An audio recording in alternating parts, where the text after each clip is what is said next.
Δέχεσαι την Ιωάννα και σύζυγό σου? Δέχομαι. Ιωάννα, δέχεσαι την Εύκλεια και σύζυγό σου?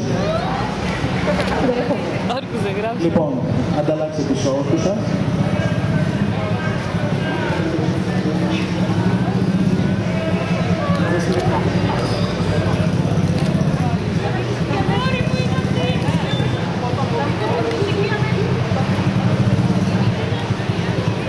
Λοιπόν, δεν μένει τίποτα άλλο από την νύφη να φιλήσει την νύφη.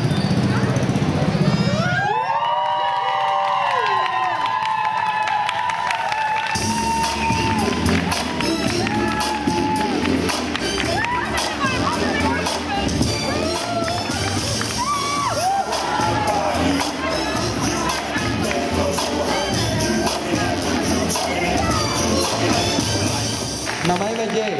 Η Κούντας Youth ομάδα λεσβιών Gay by Trans Νέο Θεσσαλονίκης, με αφορμή την Παγκόσμια ημέρα Coming Out στις 11 Οκτωβρίου, βγαίνει έξω και γιορτάζει. Διεκδικούμε ίσα δικαιώματα και χώρο έκφρασης. Διεκδικούμε το δικαίωμα να απαλλαχθούμε από τις μάσκες της κοινωνικότητας που μας επιβάλλει η κοινωνία. Coming out, η αποδοχή και γνωστοποίηση του σεξουαλικού προσανατολισμού ή και της ταυτότητας φύλου από ένα LGBT άτομο προς την οικογένεια, τους φίλους του και το ευρύτερο κοινωνικό του περιβάλλον, σχολείο, εργασία κλπ.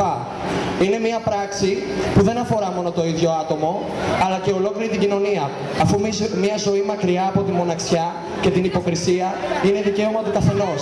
Η Παγκόσμια ημέρα Coming Out θεσπίστηκε το 1988 από τον ψυχολόγο Ρόμπερτ Έιντσμπεργκ και γιορτάζεται κάθε χρόνο. Κούντας Youth Θεσσαλονίκης.